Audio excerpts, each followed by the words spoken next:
In a relationship, when is honesty not the best policy? How do you balance what you want versus what you need? And is there something you need to say to your spouse, but can't find the right way to say it?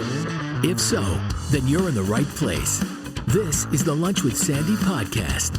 With nearly 20 years of marriage under their belts, Terrence and Sandy Jackson discuss a range of topics, provide valuable insights on relationships, and talk about the conversations married couples need to have. So what does lunch have to do with all of this? Well, it's a metaphor for how these conversations originally started. Speaking of conversations, let's get one going. Here's your hosts, Terrence and Sandy. Hello and welcome to the Lunch with Sandy podcast. I'm Terrence. And I'm Sandy. And as usual, we are having the conversations that couples need to have. Sandy, I miss DC. It was funny because people asked me how DC was. And I said, we didn't really do as much as I thought we were going to do. So it's actually surprising for me to hear that you're missing it. I mean, we did a lot. We did a lot of walking. You think so? Well, I mean, yeah. My legs are telling me that we did a lot of walking.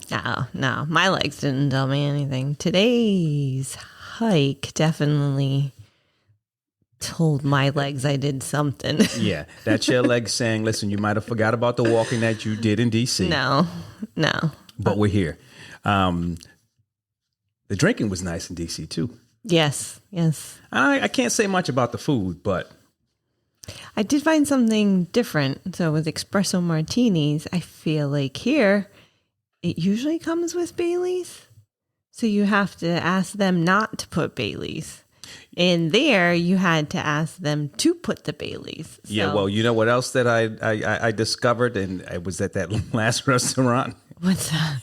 It's that 20% included in the tip, and then you additionally include 20% on, so they're making bank off that 40% tip that they actually get. Yeah. That's crazy. Well, yeah. So coming back from DC, you know, I all the time going to DC is there's always something, you know what I mean? And I say that, and shout out to Lon Ray. Saw Lon Ray in the airport, and I was explaining to him how something always happens when we go to DC, and he had an issue on his flight, so he had to get on another flight 3 hours later. We get on our flight. Everything seems to be going well. We're going to depart on time. We get on, they close the cabin doors, and 5 minutes after they close the cabin doors, they explain to us that a crew member has to get off, and we have to deplane. They even went through the whole emergency exit spiel. Usually, you think you're safe after you've done that. And you're ready to go. Unfortunately, we were not safe. We had to get off and wait till 3:50 to get on another plane. But we are back. Yeah. And I realized something after being back for a couple of days that I was oblivious to while I was in DC. And I use the term oblivious to it because I wasn't thinking about it. But I realized that, whatever your loyalty may be, whoever it may be to, it could be your job. It could be dedication to whatever it is that you do. It's not always appreciated or reciprocated. And I don't know if it was being away for a couple of days and then coming back. And when you go away, typically things tend to pile up. And so when you come back, you got that mountain that you're actually you have to deal with. I'm still trying to get out of my mountain. I climb mountains quick. I just didn't feel I just didn't feel like the loyalty that I was putting into everything was being reciprocated. And that's not by everyone, but it's just one of those things where, I was away. I had some whiskey, a couple drinks. And when I came back, going back to work, I didn't have any of that stuff. Yeah. They don't allow you to have that whiskey and stuff at work. No. Sometimes I feel like I could use it, though. I mean, listen. If you are allowed to have one whiskey break a week, I don't think that's too bad. Yeah. Well, that's why you need to have a Bika. Well, I don't drink that stuff. basically espresso and moonshine. Yeah. Well, speaking of espresso and moonshine, we're going to jump right into we're going to jump right into this. We've said this many times before. We're not perfect, and Maybe not you. well, that means in every relationship, some issues are going to come up. You're going to fail at some things. You'll face setbacks and challenges. However, if there's one party in that relationship that begins to become a repeat offender or continuously is the cause of those setbacks and failures, it can become an issue. Yeah. And it can put a real strain on a relationship. So to that end, I want to ask you a question. Okay. In a relationship, what are some things that'll make you say, okay, enough's enough. I need to draw a line in the sand? Yeah, right. Well, to your point from before, we're definitely not perfect. And we've, as well as I'm sure everybody else, goes through their moments where, you're not the happiest with one another. Arguments and things of that nature. But I don't know. I feel like we're probably going to be on the same page with many of these things where we draw the line. Definitely cheating would be probably the top of my list. Yeah, and so cheating is an interesting thing. And I'm not talking about the act of cheating. I'm talking about cheating being, the line in the sand, because there are some individuals, for whatever reason, that if they're cheated on, I'm a big proponent of history teaches you lessons, right? And so if someone cheats, then I think the tendency is they're probably going to cheat again. Now, there are extenuating, I don't even want to say there's extenuating circumstances, but each circumstance is different. Yeah. But I find that until you're in a situation, you can't really say 100% what you would do. Yeah. But cheating is one of those things where I'd have to pause and say, fool me once. What is it? Fool me once, shame on you. Fool me twice, shame on me. Yeah.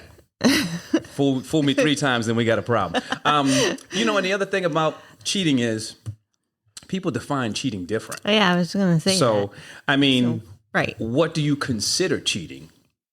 So I feel like there's 2 aspects that could be somewhat cheating, which it's kind of like I hear people kind of like having conversations about emotional relationships. So like emotionally cheating. I'm not really sure how people go about emotionally cheating with one another, but so we need to unpack that a little bit, right? Because I don't get the emotional cheating.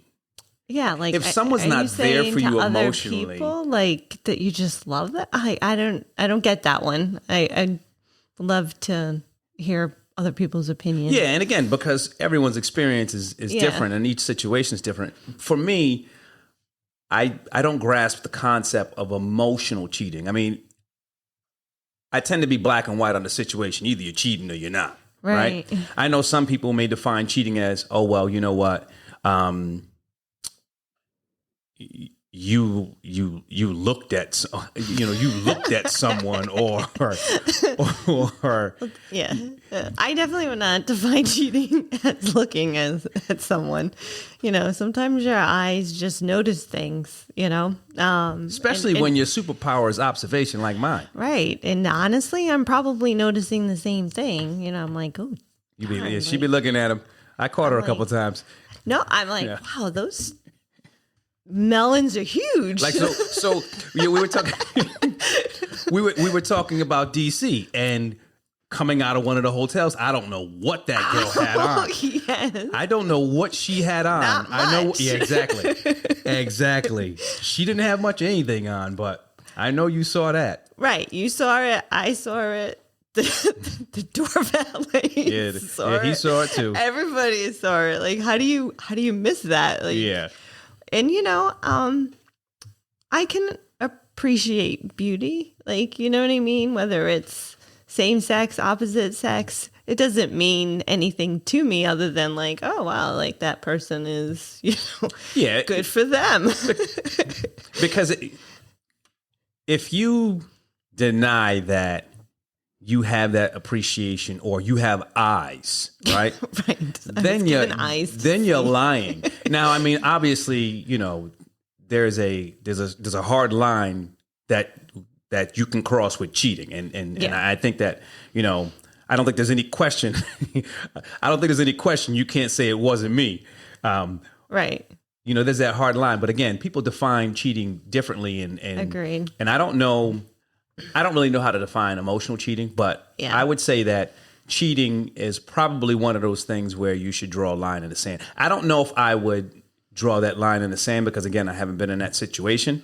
It's easy to say, oh, yeah, 100%, absolutely, I draw the line in the sand. But then I think about, things are different nowadays. Like in the old days, you were married regardless and you stayed married. I read something somewhere, and it basically was saying something to the point of, we were taught to, and not to say that it's right or wrong. We were taught to deal with our problems and not give up. I think that's a challenge in some cases, and I think that in other cases, I do think that there are some times where, people just give up too easily. And I'm not saying that. Again, I think everyone's situation is different. Yeah. I'm saying all this to say I have to be in that situation before I can 100% definitely say, oh, absolutely not. You cheat. That's it. It's over. Yeah. Well, yeah. So for me, it wouldn't be just the activity of cheating. And I know we'll get more into that like later. So for me, it's hard to say that it wouldn't be. Yeah. Yeah. The line in the sand. Yeah. Like, even though I've not been in that situation, I can't see myself coming out of that one. Yeah. I mean, I think that I think it gets a bit more nuanced once you're in the situation, right? I mean, well, let me say that it can get a little more nuanced. In some cases, people just out there doing dirt. There's no nuance to it. You know what I mean? Right. They're just doing dirt. So, one of the things for me would be no communication. And I don't understand how you can be in a relationship and get to a point where you just don't communicate anymore. So you mean like just you don't even talk to each other? Like, I mean, communication comes in many forms. I mean, you can say hi, you can say bye. You know what I mean? You're not communicating anything. Yeah. Like I'm talking about days plans is, but not necessarily like talking. So let's say I go to work, right? And I work 7:30 to 3:30. Yeah. I'm coming home at 10 o'clock. I might not be cheating, but I ain't telling you what I'm doing. I'm not communicating to you what it is that I'm doing. So you're in the dark all the time. You know what I mean? So, that if I was in that situation, your mind starts to wonder and wander about all the things that are happening that you don't know about. Right. Right. And so that communication leads to trust issues. It leads to a bunch of stuff. Yeah. And so, like, why aren't you communicating? That would be the questions that are constantly going through the head. Yep. Like, what's going on? What do I not know? Mm-hmm. Yeah. And that definitely can put a strain on you, make you go crazy. Because you start imagining all those things. Right. Well, because what do they say? Your imagination is always worse than reality. Yep. 100%. Like 100%. Our imaginations will go free fall. And just and it's probably worse. So funny because you say no communication, and one thing on my list would be not just no communication, but like consistent arguing. So I guess that's a form of communication. Well, is it really though? If you're arguing, are you really communicating? Like, I'm communicating that I'm not happy. Right. It's just, you're just saying words, but you're not really communicating with one another. So it's just, Yeah. Consistent arguing would just be like so draining on me mentally. I don't think. And so here's one that I haven't been in. I haven't been in a situation, but if I was in a situation, if I was in a situation that I felt that I had no way out, Yeah. right? There was nowhere left to turn. Right. I've done everything that I possibly could do, and I'm just trapped. Yeah. You know, at that point, I think that would be a situation where I have to say, I got to jump out and pull this chute. Yeah. Well, I feel like with that type of situation too, it has, I would think it's stemmed in other issues. I mean, it could be, we talked about this in a past episode. Sometimes things can be internal. Yeah. And if you are self-aware, and listen, and I'm not saying it is internal, but if you're self-aware and you realize that you're in a situation that, hey, listen, I got nowhere to go. Yeah. And you feel you have nowhere to go. Yeah. Pull a cord. Right. And so, to me, that also makes me think of external and like abusive relationships. You know, I feel like in abusive relationships, you can also easily feel trapped, like to where you don't feel like you have a way out. And that's obviously definitely one on the list too. And abuse comes in many forms, right? Yep. Physically, mentally, emotionally. Abuse would be one of those things where I say, listen, if you feel like you're being abused, if you are being abused, pull a cord. Yeah. Just jump. I don't mean jump outside of an airplane or out of a window or anything like that. I mean, it's time to get out. I think what happens a lot of times is people want, we say relationships are work. Yes. And they are. They are. But some type of work ain't worth doing. Right. Well, that and kind of like the consistent arguing. If a relationship is so much work that it's physically draining, mentally draining, is it really worth it? Yeah. You have to put work into a relationship, but is it so much work that it's overwhelming? Yeah. So then that leads me to this question. How do you make that determination of when you get to that point where you say, okay, well, I can't endure this anymore? Yeah. That's a tough one because, again, I think it's going to be different for everybody. True. They're going to get to different points. I think if you are feeling trapped, right, like that's a good indication that, like, that's it. Like, gots to go. Yeah. That, and, if you're feeling trapped, in addition to that, I would have to imagine that if you're in a situation where you're feeling trapped, you don't trust that individual either. And if you don't have trust, then what do you have? No. And that kind of brings back to the point of the cheating. So for me, it's not the physical aspect of the cheating. It would just be one, I would be so upset.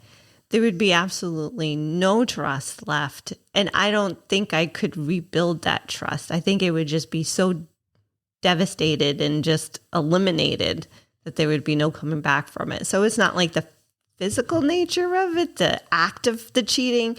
It's the repercussions of it. Yeah. Well, I know what some people would say to that. And I hear what you're saying. I think, well, not what some people would, well, I do know what some people would say to themselves. Mm-hmm. I think some people look at it and say, I've put all this time in. But they say they love me. Well, exactly. They love me. Well, I mean, and I'm not even going to touch on that right now. I put all this time in. I've devoted myself. We've built all of this. Mm-hmm. Am I willing to walk away from it? And I think that's where the danger is. Because, listen, everybody's different. Yeah. That person who cheated might not cheat again, but they might cheat again. And now if you're in a situation where, okay, well, you're going that route where, okay, I'm not willing to give up on us. Mm. But if that other person has already given up on us and they're just not willing to bring you in on it, and they want the best of both worlds, then you could end up in the same situation again. So, two sides of the coin. Yeah. I see both sides, but I haven't been in a situation, but I would question whether or not what you have to rebuild would be as strong as what you had in the beginning. Well, you can never fix a crack, right? Well, I mean, you can fix a crack, you got to fix it the right way. It's never going to be the same, though. Well, let me tell you something. You can't. Let's not talk about cracks. Been watching a lot of Naked and Afraid. We don't want to talk about cracks. Yeah, there's definitely a lot of cracks there. Well, the other part about that, and it's related to the whole cheating piece, right? If someone cheats on you, how much do they value you? Yeah. Right. And I think that's the question that you have to ask yourself. Because in that situation, I don't know how much I would feel that someone who cheated on me valued me. Or respected me. Exactly. Or respected me. And so without those two things, and I can't say without those two things because obviously, someone can still value and respect you, just not enough. But if I don't feel valued or respected, then draw that line. Every situation's different. Like it's just tough to say, really, hypothetically, but at the same time, it's kind of knowing yourself 100%. and what you can come back from. Yeah, you got to know what you can endure. And again, you have to be self-aware to know, okay, well, if I am willing to endure this either to this point or again over and over and over, is it going to be the same as it was before? Am I going to be the same as I was before? Or am I setting myself up for a continual loop that's going to continue? Well, right. Is it that you're just staying in it because you personally are afraid to be alone? Like, that's a good question I think people would have to ask themselves. Like, what's your true intention? Is it you feel like you don't want to let go of the relationship because you just don't want to be alone? Because I feel like there's just so much downfall from that. So not only lack of trust, like you said, like, do they, value you, respect you? Like, how are you going to be intimate, with that person again in the future? Do you even want to be intimate with them? And I feel like that's another one. Like, if you don't have that intimacy, that's another one. Like I just can't anymore. And then where does the relationship go from there? Like, how do you continue a relationship like that? Yeah. And it's interesting that you mentioned intimacy, because when I think about that, I think about it on two levels. You're like right? Spoiled goods. You know what I mean? But well, when we talk about intimacy, right? There's the physical aspect of it, but then there's also the emotional aspect of it. Right. And emotionally, how you feel. Mm-hmm. And again, I've said this before. Regardless of how you feel or why you feel a certain way, your feelings have value. Yeah.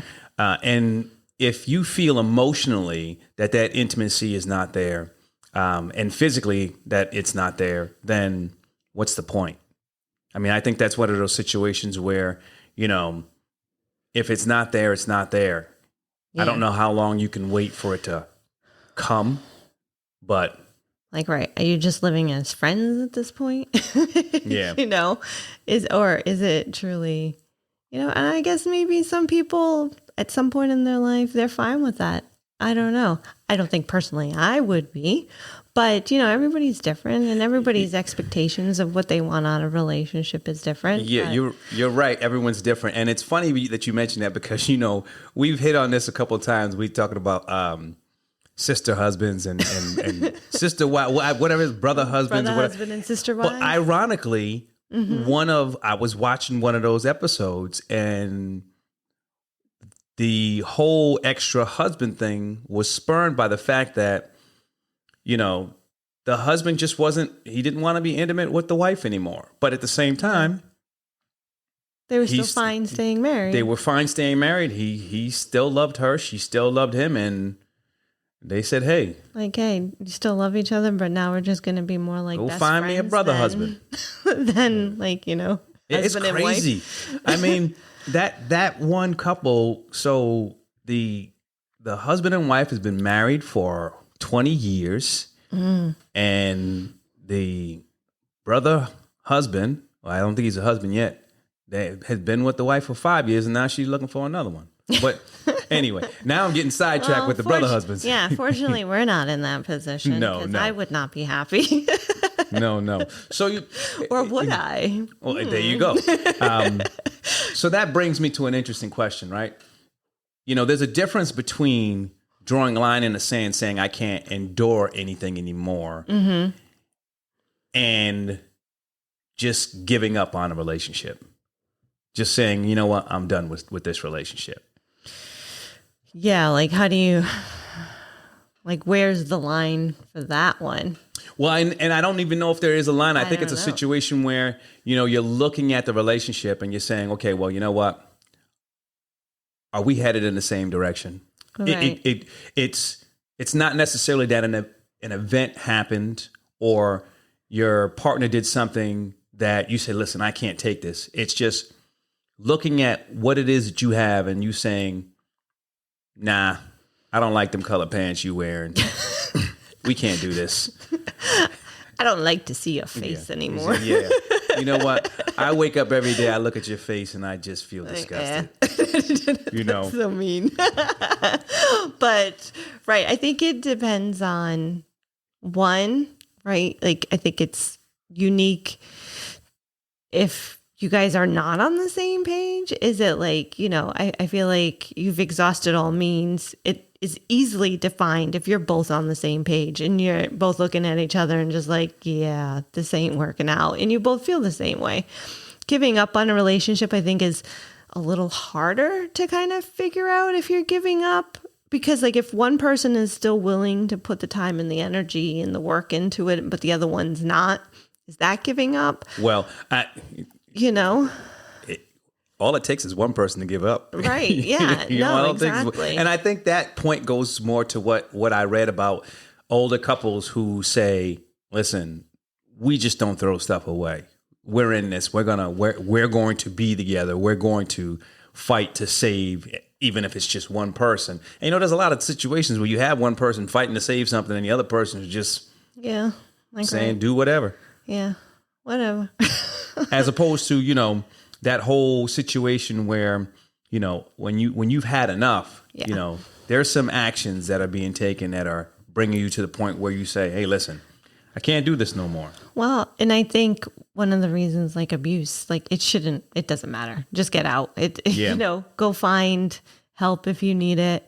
Like there is no, you've done everything. There's no giving up. It's just, you know, that's just not healthy. It's not. To end it and move on with your life. But outside of that, like, yeah, I think it really just depends. But at the same time, like if one person just isn't in it anymore, you know, whether it's giving up on the relationship or not, it's if they don't want to put the time and the effort in, like the relationship ain't going to go anywhere. It's not going to get any better. So like, why bother at that point? I think you actively have to make that decision, because if you're in a relationship and it ain't going nowhere and the other person ain't making moves to end things, they're coasting.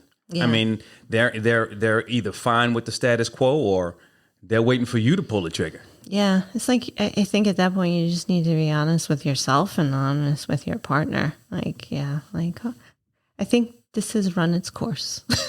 Yeah, and I don't know. Finished this race. Yeah, and I don't know. I think it's difficult for people to actually, for some people to actually say those words or come to that conclusion. Yeah, I think, you know, and I read this, and this was recently. We overthink things far too much. Mm-hmm. You know, people overthink things far too much, and I think you get caught in your thoughts well, what am I going to do?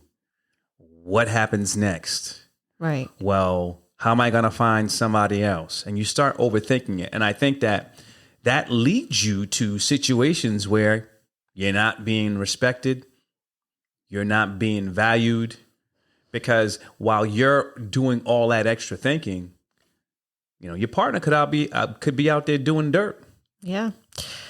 Right. And it's a difficult decision to make, and it's funny because I've seen like some couples, they've been married like 30 years and they decide to call it quits.